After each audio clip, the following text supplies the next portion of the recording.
Can you give us some perspective here as to any sort of coordination amongst yourselves, CEOs that is, and the government in trying to sort of get this supply chain crisis under control? Are there steps being taken right now to do that? Yes, I was encouraged by President Biden's commitment to support the private sector in mitigating supply chain disruptions, including in particular port congestion. This is the biggest issue. Mattel appreciates the administration leadership in helping to focus attention and resources on this important area. We shared information with the president about Mattel's perspective on supply chain and the toy industry preparation in general towards the holiday season. And we saw an administration that is very open, listening to industry concerns, engaging with toy companies, retailers, and other stakeholders, and we look forward to continuing this collaboration. I think there's one thing to be listening to executives, to doing collaboration, but what do you actually need in terms of action to see some of these issues resolved? Well, the main issue is port congestion, and we are seeing consistent improvement over the last few weeks in easing some of the disruption with a better flow of more goods, more product into the country. So things are getting better towards the holiday season. So I'm wondering how long you expect these supply chain issues to persist, especially with the variant that we're seeing now. Well, we've been navigating supply chain disruption for obviously a few months since the beginning, more than a year since the beginning of the pandemic. And we at Mattel been able to work through that.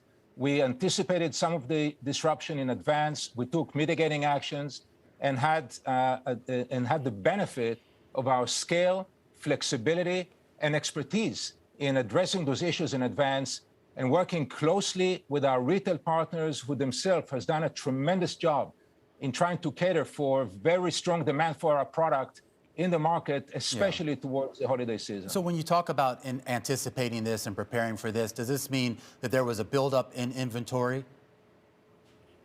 It wasn't about a buildup in inventory. It was about production, distribution, and being able to place the right product at the right time on shelves, especially towards the upcoming holiday. This is something that we do. That's one of our core expertise. And with that, we do expect to have plenty of toys for children of all ages this coming holiday season. But just to be clear, though, so the demand out there, if you assume that the demand this year for Mattel toys is going to be the same as it was in 2020, 2019, 2018 here, is the supply also going to be the same in total? Well, demand is very high. We are working very hard to meet as much of it as we can. We're not sure we'll be able to meet all of the demand, given the strength of consumer demand out there. But we're working hard to be able to meet as much as we can of that demand at retail. And you're still expecting really strong fourth quarter guidance. So to that point, what costs are you passing on to the consumer? Yes, we do expect strong demand this quarter. We have raised prices in the third quarter. We're not raising prices again this holiday season.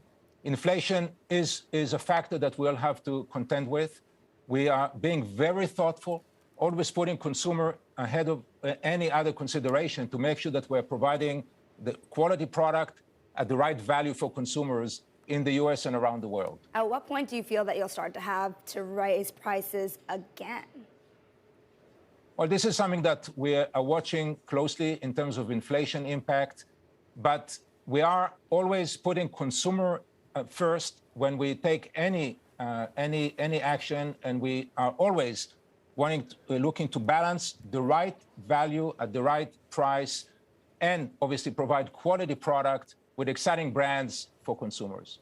With regard, just real quickly, only about a minute left here, Ynon, when you talk about some of the changes and adjustments that you've made in order to address the shortages this holiday season, how many of those changes are going to be lasting? Is this going to be sort of a permanent fixture of Mattel's business strategy going forward?